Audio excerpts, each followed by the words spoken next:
the Elon Musk of the real estate SaaS industry, Mr. Robert Wensley. We've been grateful to be able to chat with him recently. Got introduced to him through Nick Perry originally, but he's an awesome guy with an awesome story and an amazing product, InvestorLift, that we're going to talk about all of that today.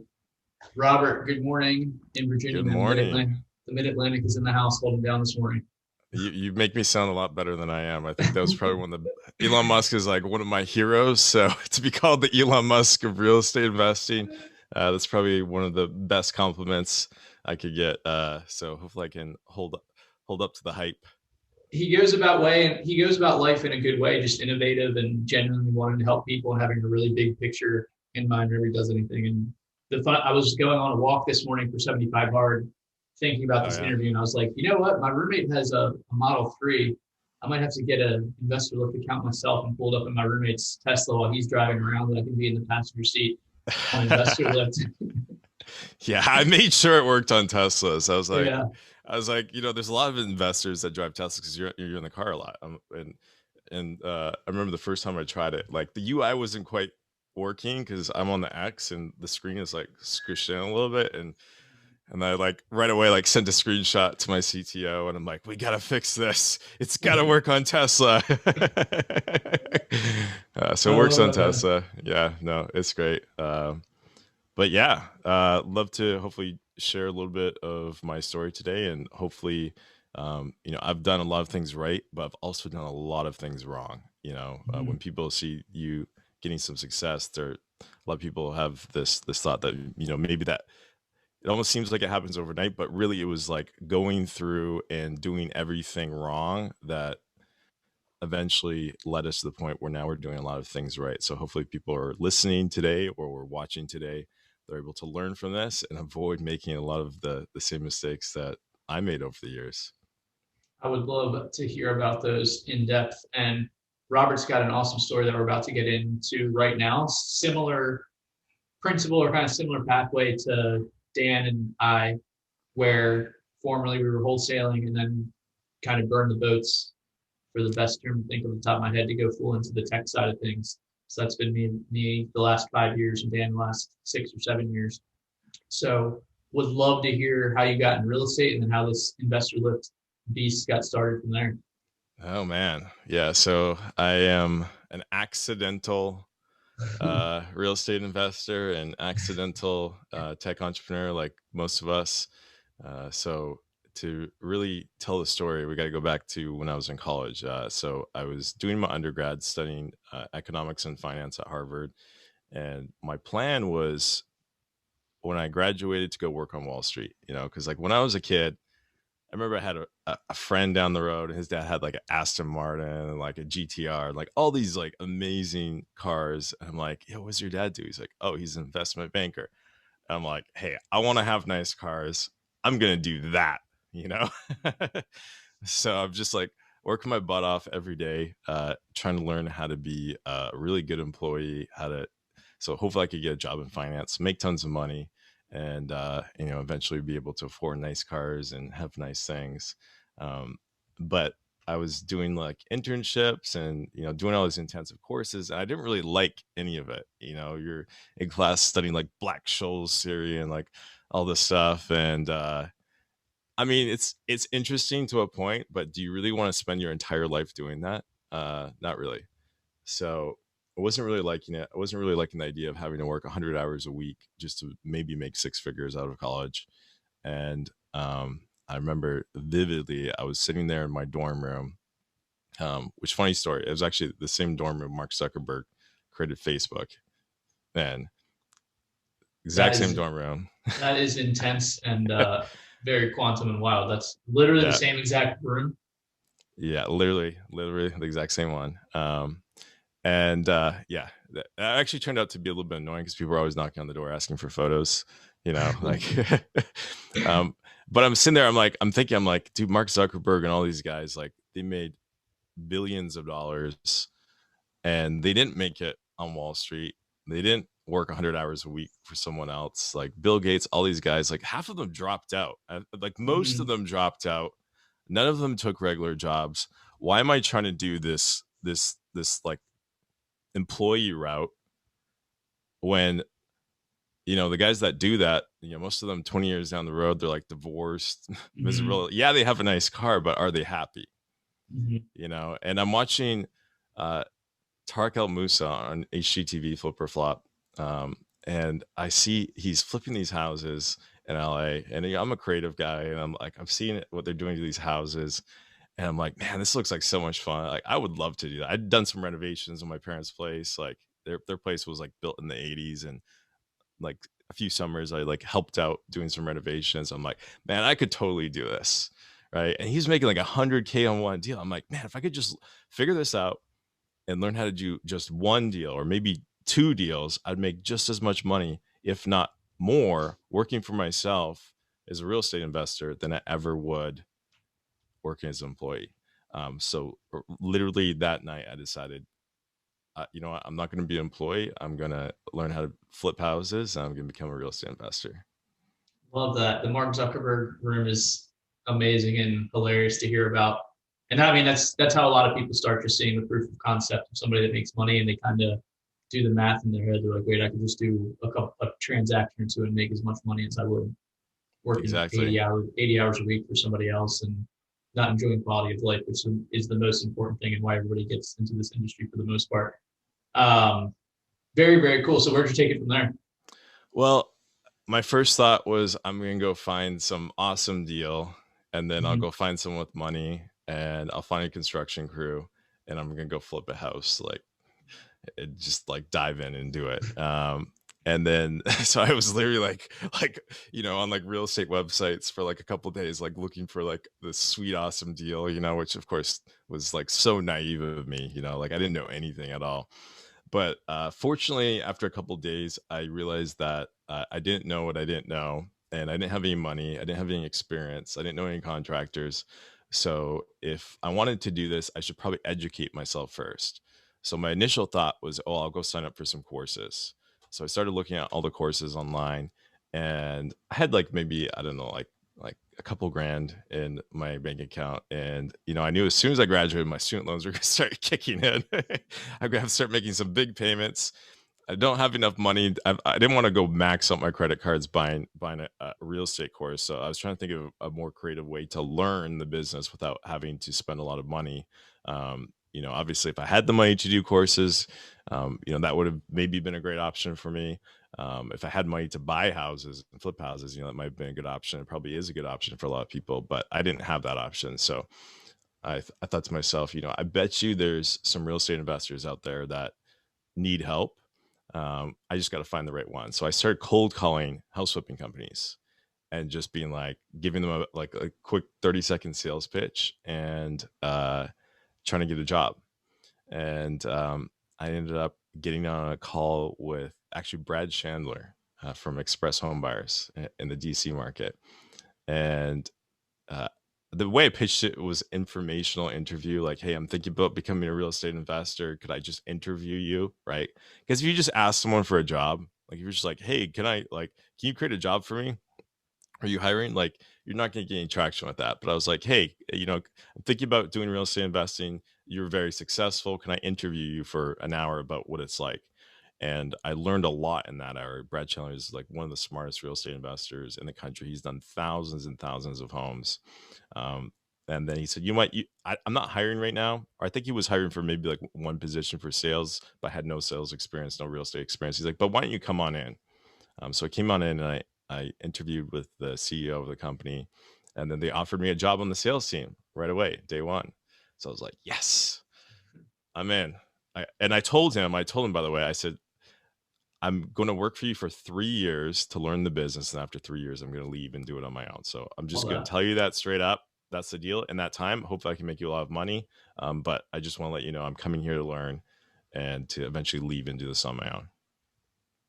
Love that. That's an amazing approach too. It kind of reminds me of the book Robert Greene Mastery. Like, you don't necessarily need to be the CEO of the company starting off. Like, if you can go to somebody successful and learn from them, it's going to save you a lot of time learning Yeah. experiences that you don't need to go. Another thing, you don't need to have the failures necessarily yourself. You're going to fail in whatever you're doing, but a lot of those you can learn from somebody else as you go with them. So I love that you just Yeah. position that with an interview and were able to get on with Brad Chandler, who's one of the biggest and most successful investors in the country. That's awesome. Yeah. And then like the next day I started on sales and I realized all their tech was a mess. And so I did 1 day of sales and then I pitched them on transitioning me to a role as business development Love that. to go fix their tech and marketing. And then I started building a marketing and tech team like the next day. Like I I, I pitched them on getting a $500 budget. Okay. I was like, I can't ask for a lot, but I pitched them on getting $500. And I went on Upwork and I hired my first engineer. His name was Riaz for, I don't know, like $7 an hour, $8 an hour. And then me and Riaz started building tech like like right away, like the next week. And that was the beginning of my tech career in real estate. Ironically. Amazing.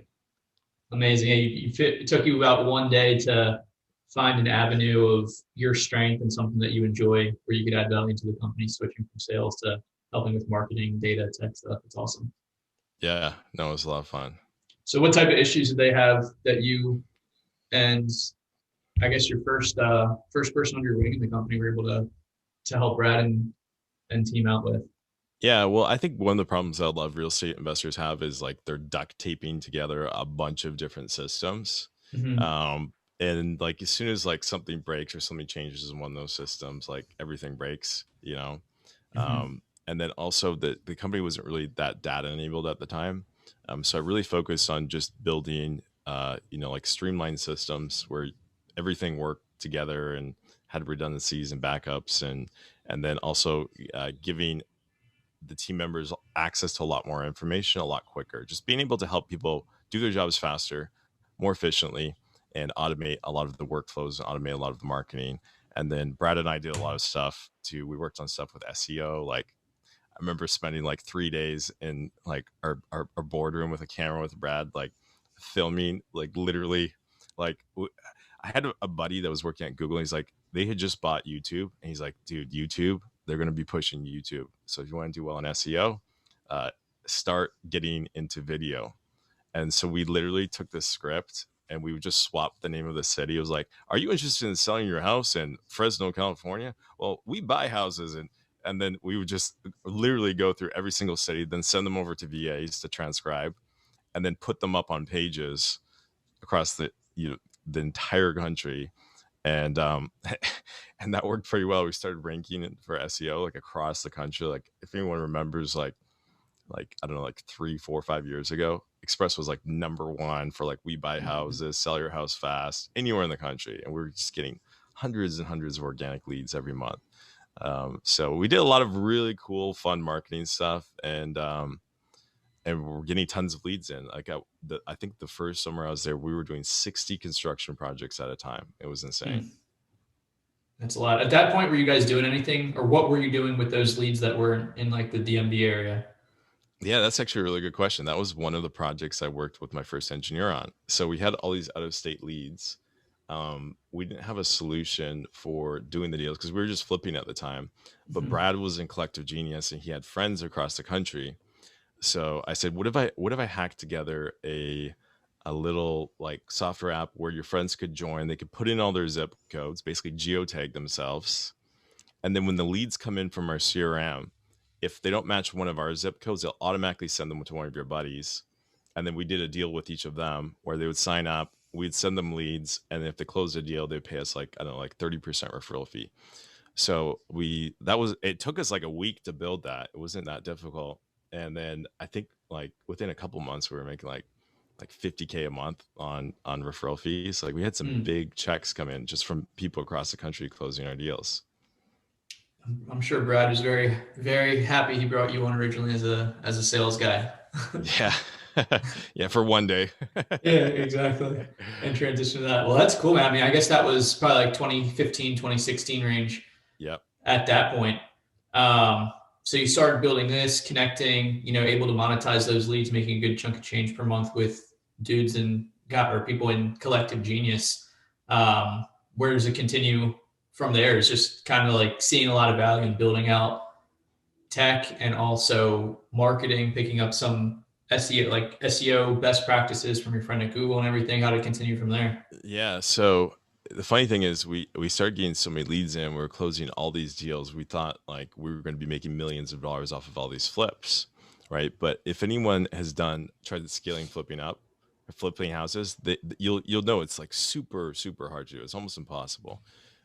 So our fast growth was ultimately a little bit of a curse, okay? Because when you're managing 5 projects at a time, maybe even like 10 projects at a time, you can make sure that stuff gets delivered on time, okay?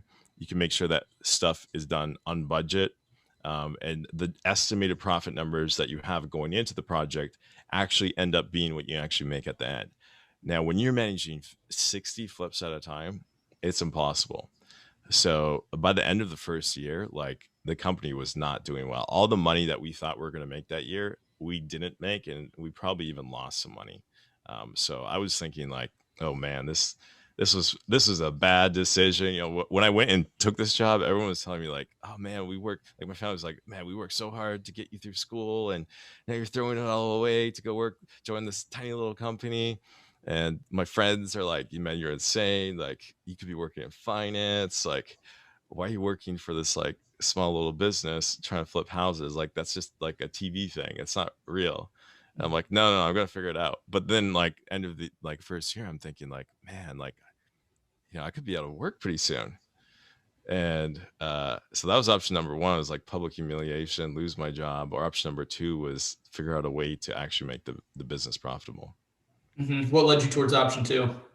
Kind of like internally in your head and mindset. Well, I'm the kind of person where if I decide I'm going to do something, it's not a question of whether or not I'm going to achieve it or not. It's a question of timeline, Mhm. right? There's no you. Here's the big thing that people don't realize: you don't fail until you give up. Okay, like if you ever read the book Shoe Dog, I had a post on my Facebook the other day. I posted a story, basically a story of like some of the struggles I had over the last few years getting my businesses off the ground. And I didn't think people would respond that well to it, but it was just like I woke up the next day, it was like 100 and some likes on it. I was like, oh wow. But like read the book Shoe Dog by Phil Knight about the story of Nike. Like they should have died so many times. But they were like, I always tell entrepreneurs, you gotta be like cockroaches. Like no matter how hard you get hit, be like a cockroach. Do not die. Do not die. Whatever it takes, because where things are, even if things are horrible, if you just can survive another 6 months, the world would be a completely different place 6 months from now. Love that nugget. And coincidentally, that came up for me in conversation yesterday with what Charm City Builders, good friend and client of mine, Travis, was talking about that. We were talking about both of those actually, which is why it's funny it came up. We were talking about he's talking about different projects he may want to take on or different exit strategies he may do for his own real estate business. And I was telling him like, yeah, I mean, if time wasn't a variable, you could really accomplish anything that you want to do in life as long as you don't give up. Like you'll find it, you'll figure it out and become successful eventually. It's Yeah, just, what's the net time with everything else you have going on with your current business, life, everything like that. And funny enough, he also said that he's reading Shoe Dog, which I have. One of my roommates got it for me for my birthday great last book. year. I needed to read that. But he was saying how good Shoe Dog is, where it talks about Phil Knight from pretty much when he's a little kid all the way out throughout Nike and all the times that they almost died. And that's a great way of putting it. And I would put that if you have a tool belt of like mental frameworks that you're working through as an entrepreneur or anybody in business, anybody listening to this, that's a fantastic one to have. Like you're never going to give up. You're never going to quit. Yeah, And things seem to work themselves out eventually for you when you have that mindset. absolutely. And here's the funny thing too: a lot of the people that give up, they give up right before Mm-hmm. they could have had massive success.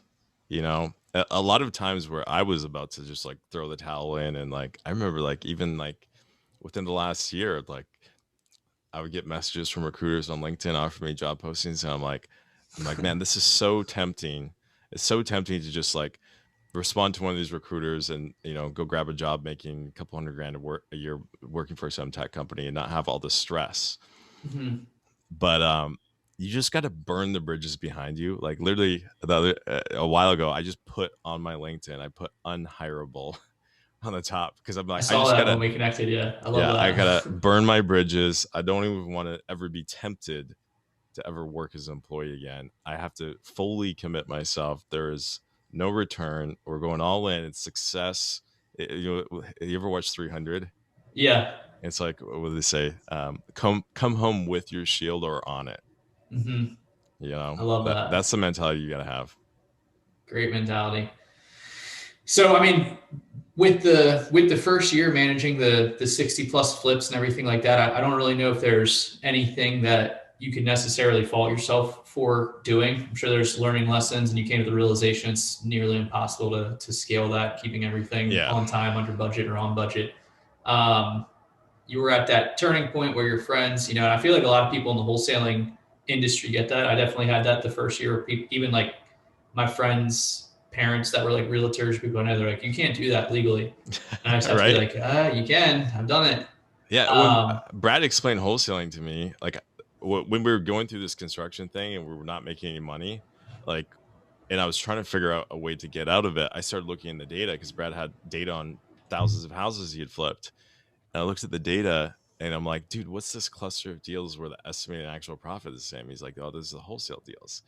And it's funny. The first thing it blew, he explained wholesaling to me, and it blew my mind. But the first thing mm-hmm, I thought in my head, I was like, "There's no way that's legal. There is no way. Like, mm-hmm, how could that? How could there be that good of a business where you can mm-hmm, basically flip a house without putting up any of your own capital, ever having to even swing a hammer?" He's like, "No, no." We're like, we've been doing it for years. Like, few mm-hmm, here, a few there when we're too busy. And then my first thought was, why don't we just do that? That seems like such a better business. mm-hmm. And is that what happened after year one? You kind of had that conversation with Brad and pivoted a little bit as far as exit strategy. Yeah, because I mean, the whole thing was they had pretty high overhead at the time. They were spending, they were doing like expensive marketing, like a lot of television and radio and like the super expensive stuff. And the whole argument against wholesaling was, oh, we would be giving up half of the money, right? Like we make 50, 60, 70,000 on a flip, but on an assignment fee, what you make 20, 30,000. And if we cut our revenue in half, we would just be like breaking even, if not, maybe not even covering our overhead. But my counter argument was, okay, in the time it takes you to do one flip, I could wholesale 5 deals. So you're actually, and the other thing too is when you're flipping, you have a strict buy box, right? Like you got to be at like 70% discount. Versus when you're wholesaling, there's a lot of people out there that don't need that kind of discount because it's a buy and hold, or they have some sort of other exit strategy with that Mm-hmm, deal. So you can start taking down 2, 3 times more deals with the same amount of leads. So I modeled it out. I remember I built this entire Excel model showing how if we shorten our cash conversion cycle, took a little bit of the profit off the end of each cash conversion cycle, and reinvested that into upping our marketing on the next cash conversion cycle, we could scale to $1 million a month wholesaling mm-hmm, houses. And I like created this whole presentation, like basically pitched them on switching to wholesaling. And it took a few tries, but eventually the business decided, yeah, you know what, we're going to do it. We're going to go all in and switch completely to wholesaling. I love that. You broke that down really well, just kind of explaining the wholesaling business and how you're able to scale in general with the Yeah. cash conversion cycle, the two variables there. Um, well, that's awesome. And then you guys just started killing it with wholesaling right off the bat once you had Well, a few swings at the plate, you telling know, Brad, of hey man, we should course, wholesale. of course I wish. So I knew, I was like, okay, with the amount of leads we're getting, if we start doing wholesaling, we're going to be able to do like maybe 2 or 3 times as many deals. We're going to Mm-hmm, need to really nail down dispositions because now you're a marketing and sales company. You're getting the deals in, you're doing all this work on marketing, on sales, spending all this money to get the leads in. But if you don't sell the deals, then all of that's wasted. mm-hmm, Okay. Then you have nothing. So dispo is what makes you the money. So I know dispo was going to be important. And I had a good friend, he actually, I brought him in to actually consult and help lead my tech team at Express Home Buyers. He was actually a friend of Brad's, and then Brad introduced me to him. We got along really well. And I was like, hey, Brad, we got to get this guy working with us. But he was working for the government at the time. I don't know, working for like CIA or something, like doing cybersecurity or something, but super talented engineer. And I brought him in to help me with my tech team. And over Christmas that year, I was at his place and he showed me this like WordPress site that he had built called Who's It. and it was a deal site for selling deals. And he's like, yeah, man, I built this thing, because I'm interested in real estate a little bit, and thought you might want to see it. Thought maybe Brad could get some use out of it. And I'm like, man, that is perfect for wholesaling. So when we decided to pivot to wholesaling, we got set up. We were like one of his first customers on the wholesaling platform. Funny story, by the way. You know Max Maxwell, Yeah. REI Rail. Mm-hmm. Uh, Love Max. I was hanging out with him in June in his office. That was the first time I was followed with a camera crew from morning to afternoon. He's the man. Yeah. So Justin Winthers and Vince Harris, two of the smartest guys I know. They, a few years after this, they launched REI Rail with Max Maxwell, and that thing just blew off. So, anyway, so we got started with this, like, basically like WordPress kind of site, and then we needed to build a cash buyers list, and we needed to do it really fast. And so I was trying to think about like growth hacks to get cash buyers list, and the team and I were trying to figure out how to really build up the list fast, and we came up with the idea of buying lists from hard money lenders. And one of our friends, Leo Pareja, at the time, he was running a lending company called Washington Capital Partners.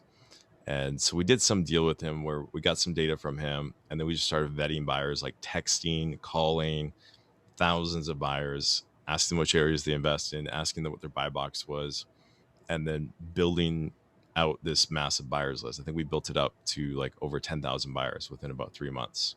And we started wholesaling every single deal. We had WhoZip, Infusionsoft, like a bunch of Zapier integrations and texting and calling things, all duct taped together. I'm surprised it even worked at all.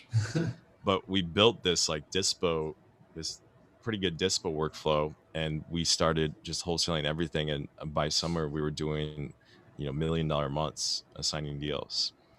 So it ended up working out well, and we ended up doing very well with it. That's awesome. So let's transition. Obviously, this is going to lead us to InvestorLift here, and that's so true. Just the disposition side of things, that's where actually the rubber meets the road as far as making money. You could have the best deal, but if you're not able to sell it, you're not going to make any money. So how do we continue on from there? Now we're having $1 million months. Brad and team are fully bought in to this wholesaling model. Yeah, good question. So I told Brad after 3 years. So we did that for a while. We were wholesaling, we were making lots of money.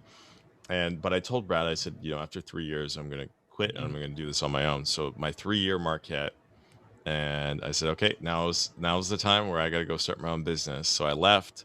I started my own business. It actually, I was a little bit burnt out from real estate, just doing it every day. So I actually started a data company, not related to real estate at all. But after I left, a few of my friends had also left to go like do it on their own or join some other teams. And I get guys calling me all the time asking me, hey, can you help me with my marketing, my tech? Like do some consulting or build me something. And I kept on turning them down because I'm like, no, I got to stay focused. I got to stay focused on the startup thing. But I would just continue to get more requests all the time until finally my buddy Ray Falchuk, he called me up and he said, Robert, I really, really, really need your help. I remember all the stuff you did with us at Express. Can you please come help my business? And I was in a bit of a cash crunch at the time. I had like a big payroll to pay and was a little bit short on it. So I was like, okay, fine. Right, I'll do it. 2 conditions. I own the tech. And number 2, you fund the initial build. So you fund the initial build, I'll own it. And if I want to resell it again, I can. And that's how we got started with the first version of InvestorLift. We built it in about 6 months, launched it. And then that business went from, I think they're doing like a few $100,000 per month, like maybe like 250, 350. And within about 5 months, they were also doing $1 million months. So this it was like 2 for 2. This is one of potential multiple TEDx talks Robert could give just in this interview or in his story, being able to create a SaaS product where it's fully funded and he has 100% ownership and rights to sell it afterward. That's absolutely amazing. Dan and I have been talking about that in some meetings we've had since connecting with you recently. That's amazing. Yeah, I sold it with a PowerPoint presentation with mock-ups that I built in Photoshop. That's awesome. And we sold the first version we sold for 35. And then I didn't think about it for 5 months. And then after I saw that they hit 1 million, then I was like, I wonder how much I could sell this for. I just sold it for 35, not built. Let's see let's see if I can get more for it now that's already built. So then I sold it to the second company. That was House Buyers America. Nick Ron, also great entrepreneur, super smart guy. I sold him a copy for 55,000. It wasn't even a SaaS product. I literally was just like, here's a copy of the code base. I'm plugging it on your server. And I remember that deal so well. Like, I remember like we installed it on their server and I was like, man, I just made $55,000 with like a few hours of work. And that's one of those, I had this aha moment that like, wow, software is where it's at. A lot more chill than investment banking or Wall Street lifestyle. Way better. And that's how InvestorLift got started. That's and then we're like, hey, let's turn this into a real business. We incorporated 18 months ago, and calls started coming across the country. People asking, hey, can I get a copy? And we just sold it to our buddies and our buddies' buddies. And this past few months, we generated $1.2 billion of offers through the system and sold $385 million of deals. Crazy numbers. Yeah. Crazy numbers. So let's talk about, like, we know that we got introduced to this from Nick Perry. He loves InvestorLift, and he's a national wholesaler, mainly getting leads through PPC, nationwide ads, and he's super, super successful with it. So let's break it down a little bit, because most people listening to this are wholesalers. A lot of InvestorFuse members are just people that we know in the community, in the real estate investing community. Let's break this down and talk about what exactly it does and what people like Nick Perry have had so much success with it the last year before it's even been available to most of the public. Yeah, great question. So when I was at Express, when we were doing these $1 million months, the whole vision that Brad sold me on and got everyone excited about the business was the idea of scaling nationwide. We were very naive. We were thinking, hey, we're going to scale flipping nationwide. Obviously not that great of an idea yet. But once we got wholesale, we're like, oh, okay, flipping nationwide might not work, but wholesaling nationwide might work. So we were doing like 1 million in one market. Our thought was, hey, if we go tack on 4 more, maybe we could potentially make 5 million a month in 5 markets, right? Makes sense. And so then we launched in a bunch of markets like Florida, Alabama. I think we did Colorado, another one. And within, I don't know, like 6 months or so, like we were like back in our main market, licking our wounds. Like it didn't work. It didn't really have any traction. And a lot of people that have tried to go virtual or tried to go out of market have probably had the same experience. It might work in your home market, but then when you go to these other markets, you fail miserably. And I've literally thought about it for like the last 3 years. Like, why was it that we did so well in our home market, but we failed when we went to these other markets? And it really came down to 2 things. Okay, number one was in our home market, we understood where all the pockets were, like where cash investors were expecting a 70% discount, a 60% discount, an 80% discount. We knew what the ARV percentage was in each of these different areas, because real estate is hyper local. When we went into these other markets, we were just doing the 70% ARV formula, right? But like in middle America, in a lot of areas, people aren't willing to pay more than 50 or 60 cents on the dollar. In LA, people are paying, like, a lot of times they're paying 85, 90 cents on the dollar, and they're fine with it. So if you just do 70% across the board, you're either leaving money on the table or you're leaving deals on the table.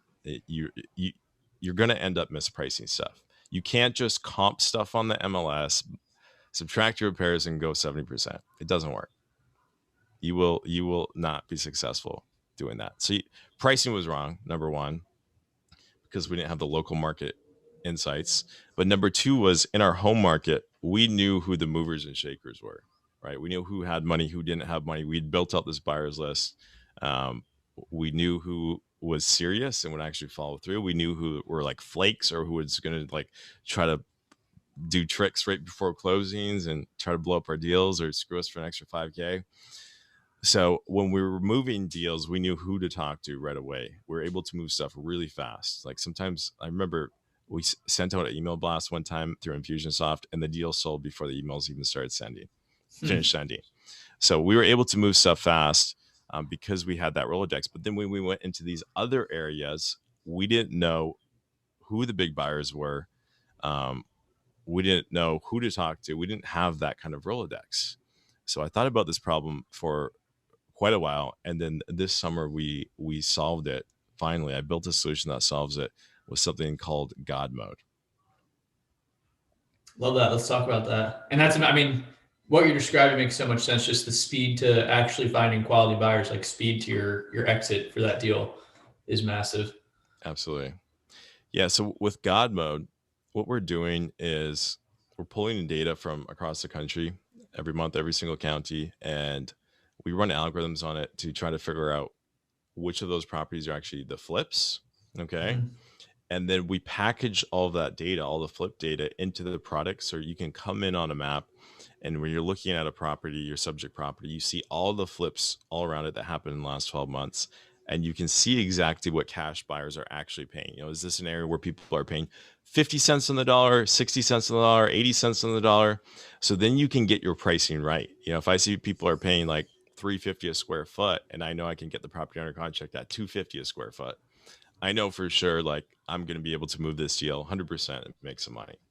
Okay. So that's number one, is it helps you figure out the pricing that cash investors, real estate investors expect. Okay. Solves that. So now you're pricing things right for investors. You're not doing the whole MLS 70% ARV thing anymore. But then number two is you got to figure out who the movers and shakers are, who's got money. Like, do you ever watch Undercover Billionaire? Yeah. Okay, Grant Cardone. What's the first thing he says when he gets off his T6? He gets off. He says, "I gotta figure out who's got my money." Yeah. You know, I'll figure out who the movers and shakers are in this town. You know, like Nick rocks that hat too. Yeah, hat or shirt. Who's got my money? Yeah. Who's got my money? Yeah, Mhm. no, I that's the mentality you gotta have. Who's got my money? And like in my mind, I'm a billionaire. I just got to figure out who's got my money. Love that. Okay, and explain to them why they have my money. Love that. So you have that mentality. So he gets off the jet, and I was on Clubhouse with him the other night, and he said, you know, a scene that got cut from the show was one of the first things he did when he got off his jet and jumped into his.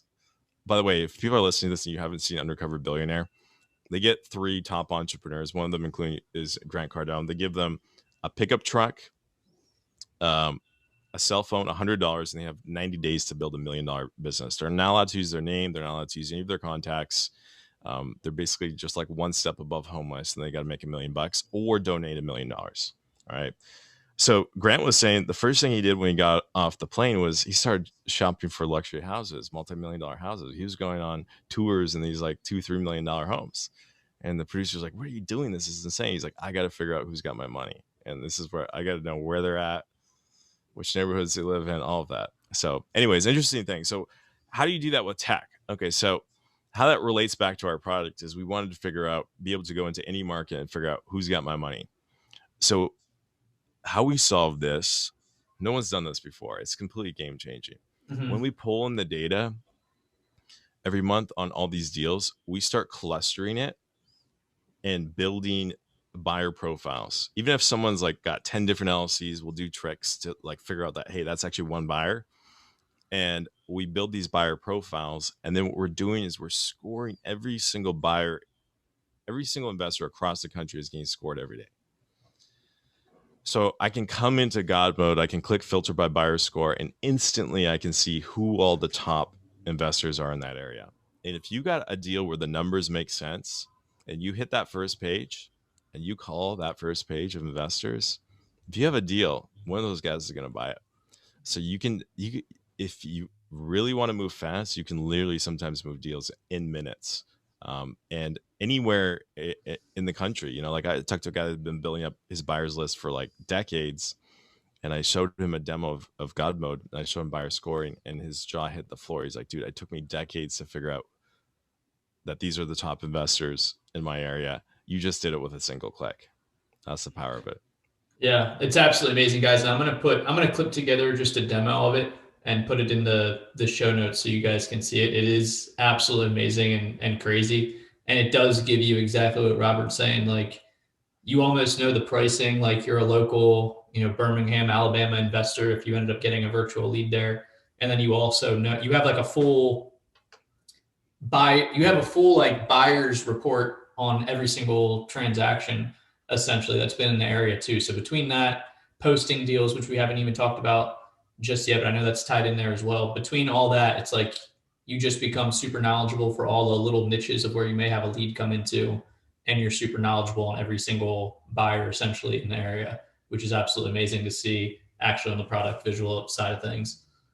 Absolutely. Yeah. Thanks for the shout out, Carlos. Yeah, definitely Yeah, check man. out it. We're doing a promo with you guys until launch. Mhm. The pro plan isn't launched yet, but when it does launch, it's going to be in April. We're going to be bringing people on in waves. I had no idea how many people were going to sign up. By the way, we did that first public demo. Mhm. I was thinking like, oh man, maybe like a few people will sign up. It was like insane. My subscription account was like bing bing bing bing bing bing bing. I just like it was, I had no idea people were gonna want. I knew people were gonna want it. I had no idea people were gonna want it that much. I was Yeah. just my jaw hit the floor when I saw the results after we got that webinar. Yeah, man. Well, it's an amazing tool, and it's really the whole back end, like how you're making money on the disposition side of things, finding buyers, pricing each deal correctly. Like if you're doing X amount of deals per year and you're able to make X amount more per deal, I'm a big fan of the compound effect. That's Yeah, gonna be way more advantageous for you after a year, after a quarter, looking back at the deals. I do have the link in the show notes as well. It's if.investorlift.com. So I'll have that in there. Have a few minutes left to spend with Robert because I know we both have meetings coming up. But how does it feel to burn the boats, be fully in the tech side of things? And what do you see? How do you see 2021 working out for InvestorLift with people starting to be brought on in waves in April and everything like that? Hopefully, we link up here in Baltimore for some crab cakes and seafood soon. yeah, no, it's exciting. There hasn't really been like a deal platform for investors, you know. And coming from the finance side of things, one of the things that really made me interested in real estate and real estate tech specifically is like the markets are so inefficient, Mm-hmm. right? Like on the finance side of things, if you look at the buy sell spreads on stocks, like they used to be in like the dollars, and now they're in like the fractions of a penny because that industry has become disrupted by technology, right? It's actually like a tech industry. Like the big hedge funds, they make all their money because they have the best tech, right? They're Mm-hmm. doing algorithmic trading and things like that. Now in real estate, like 11% of deals every year sell to real estate investors. It's huge. It's hundreds of thousands of homes every year. Um, Now the problem is the industry is like so behind the wave when it comes to tech. Like, how do we move our deals now? We go on Facebook and we spam, right? Mm-hmm. Or like we try to build up some buyers list and we just like shotgun approach, just blast out emails to as many people as we can and just hope someone bites. You know, Mm-hmm. so it's like it's super inefficient. What I'm trying to do this year is really bring efficiency to it, right? Because when you bring efficiency to a marketplace, everyone in that marketplace ends up benefiting. Love that. Absolutely love that. Yeah, so that's the goal this year. I want to get that 11% of deals in America all moving through InvestorLift and make some millionaires. You know, I said on the demo the other day, I said there's gonna be people on this call that will become, you know, multimillionaires just from getting started with this right away. And I'm excited for that. I'm hoping we make quite a few of them this year. Love that. I echo that as well, man. It's awesome to hear. What's the best place to follow you? I know we're connected on Facebook, Instagram, LinkedIn. What's the best place to follow you? I have the link for InvestorLift in the show notes. What's the any best place to follow you? Any resources for either Yeah, you or InvestorLift? Yeah, good question. So on Instagram, I'm Robert Wensley, last name Wensley, and also InvestorLift. You can follow InvestorLift also on Instagram. On Facebook, feel free to send me a friend request. Just ping me a message. Let me know that you listen to the show because I get a lot of like Bitcoin spammers and stuff trying Yeah. to forex traders trying to trying to add me to their friends list and spam me. So just let me know that hey, you know, I heard about you from the show you did with Carlos and love to connect on Facebook as well. And then you can hit me up my email, robert at investorlift.com. Just keep in mind, like I'm getting bombarded on email right now, so I actually probably have to hire someone soon. Just keep up with my email. It's getting a little crazy since that last show, but Yeah. definitely try to hit me up. It won't be as fast as on the other channels, But yeah, I'd love to connect with anyone that is listening to the show, and hopefully help add some value to some people's lives that maybe are going down the same road that I've been down a few times. That's what it's all about, man. Helping other people. There's definitely some quantum energy going on in Mark Zuckerberg's dorm room. Dude, it's so intimidating. Isn't that crazy? That is one of the craziest things I've heard. I didn't hear that on the. Yeah, I don't normally tell people, but there's a photo of it on Facebook where I like there's a photo of him sitting at the desk that and you recreated on my Facebook page. I recreated it just as kind of a joke, which is funny. But the thing is it screws with your head. It actually does screw with your head, because you're like, man, dude, like, the guy that was in here before is like one of the richest guys in the world. Like, he had, like you're walking in the same shoes, but it's like, what was the outcome he got? Mm-hmm. And then what is the outcome I'm expecting for myself? And then am I happy with the outcome I'm expecting for myself? Because the outcome I was chasing was to be a good employee, right? Mm-hmm. And I realized, everyone that really was successful that I know didn't do it by being a good employee. So it was good for me in the sense that it helped shift and accelerate the goals I set for myself, and get out of that employee mindset, because that's what I had to deprogram myself out of school. I learned way more working like for pennies on the dollar is a real estate investor those first 3 years than I ever did in college. So don't think you need an education doing this. You don't. I don't hardly use any of my education. I use what I learned, like, actually applying stuff in real life. One guy I've talked to a few times recently, Mark Evans. Do you know Mark Evans? I know who he is. He was probably my favorite real estate / entrepreneur podcast in 2020. Yeah. So I haven't met him personally though. He just ripped apart the entire way that I think about the world and see business, and he's got this book. It's called Magician versus Mule. Guys, if you haven't read that book, read that book or grab it on Audible. I think he reads it himself. It's really good. It's pretty short read. I think on Audible it's like, I don't know, like 4 or 5 hours. You listen to it at 2x speed and you can finish it like in the evening. So that is really good. But he just talks about, how people are just programmed to be mules, right? To be employees, work for someone else. And that's great for a lot of people. But, for entrepreneurs and probably the type of people that are listening to this podcast, you don't want to be a mule. You want to be a magician. You want to be the one that's making the big moves. So definitely recommend that out. Shout out to Mark Evans. He was actually one of the guys that convinced me to open up InvestorLift, because I was keeping it just to my friends, $120K a month, $120K a year to use it. And I jumped on a call with him in January. He's like, Robert, you're being an idiot. You need to open this thing up. You can't have a business with 50 clients. You need to go get this thing to 5,000. So he was actually the one I really got to credit. Him and Nick Perry. Because Nick Perry, he's launching a coaching program. He's like, dude, I use this for my business, but it's too expensive for my students. You got to give me something that my students can afford. I'm running my whole business on InvestorLift, but I can't teach them InvestorLift because it's too expensive. Yeah. So those two guys, just incredible. Check both of them out on Instagram and on social media as well. They're great people to follow. 100%. Mark does an amazing job of just breaking down how the mind works and kind of blind spots that you had and programming. Yeah, absolutely amazing. I enjoy all the stuff. I have Magician vs. Mule physical copy of it. I'm going to buy it Audible today just to buzz through that again. Yeah, you got to get him on the show. If you want him on the show, let me know. I'll dude, that'd be awesome. That'd be awesome. Yeah. That'd be awesome. Well, Robert, appreciate you, man. Genuinely respect and love the way you choose to live life and helping out other people living through that the Mark Zuckerberg dorm life. That's absolutely hilarious. I need to find that recreated picture. Thank you guys for checking out the show. Everything that you guys need is in the show notes. Feel free to reach out to me or Robert for anything you guys need. Have a fantastic rest of your day. Awesome. Talk to you later, guys. Thanks so much, Carlos, for having me on. Appreciate it. My pleasure, man.